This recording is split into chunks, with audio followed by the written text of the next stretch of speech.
Pro bono costs are costs awarded by the paying party to the side where the representation has been provided completely free of charge. The provision for pro bono cost orders is in section 194 of the Legal Services Act 2007 and in the Civil Procedure Rules, CPR Rule 46.7. In essence, the rules make pro bono costs equivalent to ordinary costs, inter-party costs, and the procedure for getting them is the same, and for assessing them is the same. With pro bono cost orders, any part of the representation that was done on a pro bono basis can be claimed under a pro bono cost order. That also includes if maybe part of the representation was fee paying and part was done pro bono. The fee paying part can be claimed as normal costs and the pro bono part can be claimed under a pro bono cost order. So even in a situation where not all of the work was pro bono, you can still seek pro bono cost order.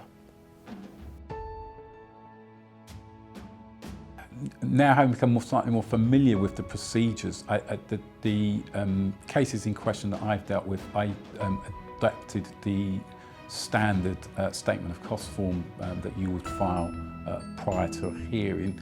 I am now subsequently aware that there is a template form which has been produced by the Access to Justice Fund, which is a much clearer and simpler form to use. It makes it very clear that the costs being sought are pro bono costs, and so it doesn't. It's set out in a way that makes it very clear that the costs are have been incurred are as a result of representation that's free of charge, and that form is available to download.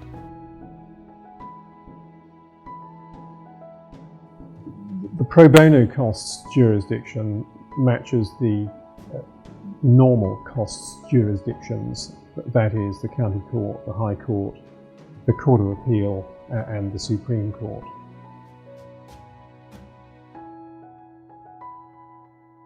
I think a lot of people might actually undersell how much time they spent, because maybe they would feel like, oh, I can't charge at my usual rate. I was working pro bono, but because at MoFo we treat pro bono cases in exactly the same way, everything was there as it would be in a regular case, so it was quite straightforward to do.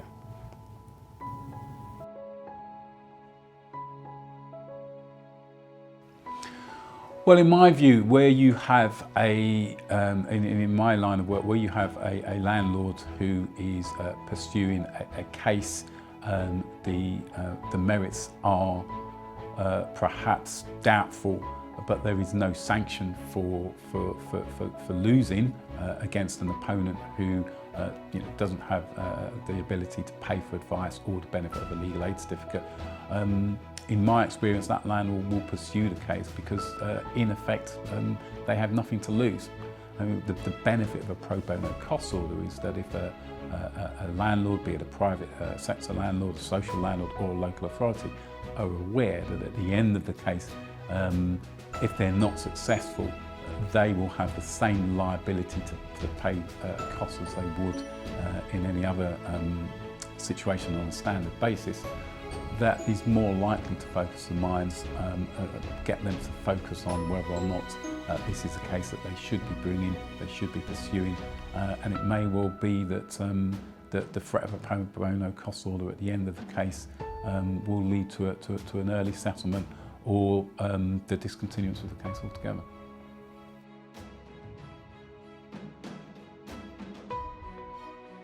After the hearing, I made sure to notify the Access to Justice Foundation promptly on the designated email so that they were aware of the making of the order.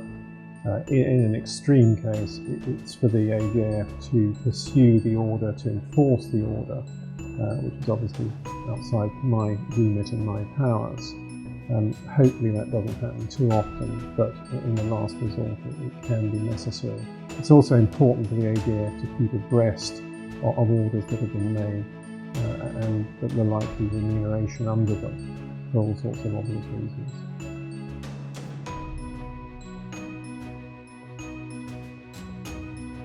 If you're acting pro bono, even if your instructing solicitor or instructing party is acting on a remunerated basis, you are in principle entitled on your client's behalf to seek a pro bono cost order, and you should do so, at least the value of your professional time. It is a relatively straightforward process. Rule 46.7 is very clear that a pro bono costs order is equivalent to an ordinary inter-party costs order. The procedure is straightforward. There's no reason not to do it, and every reason to do it. It's free money. What's not to like about that?